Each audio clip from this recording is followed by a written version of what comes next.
What are the main characteristics of Roman obelisks?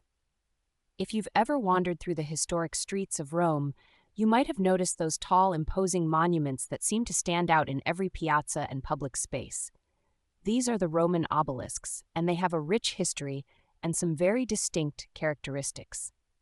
First, let's talk about what an obelisk is.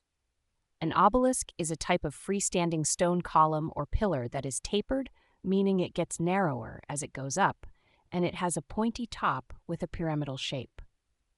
Unlike columns, obelisks are typically made from a single piece of stone, often red granite, and they have four sides. One of the most noticeable features of Roman obelisks is their origin.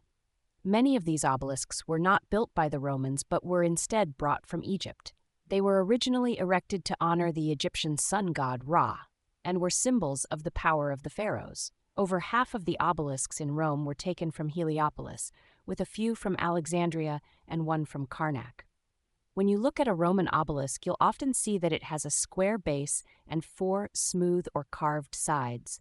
The carvings can include hieroglyphs, which were sometimes copied by the Romans even though they didn't understand the Egyptian writing.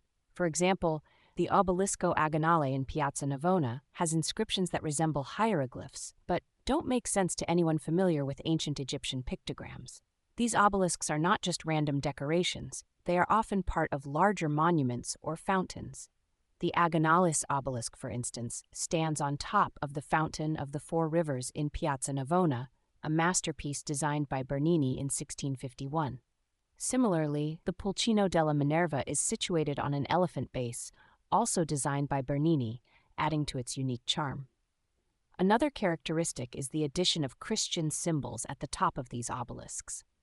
This was a way for the popes to reclaim these ancient pagan monuments and give them a new significance. So if you look closely, you might see a cross or other Christian symbols atop these ancient Egyptian structures.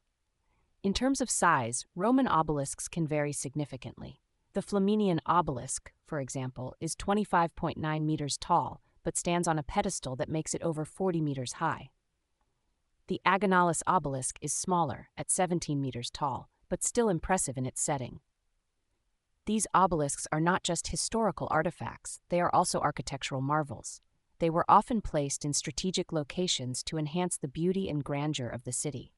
Whether you're in Piazza Navona, Piazza Colonna, or any other historic square in Rome, these obelisks are a testament to the city's rich and diverse history. So, the next time you're in Rome and you see one of these towering monuments, remember the story behind it, from its Egyptian origins to its current place in Roman history and architecture.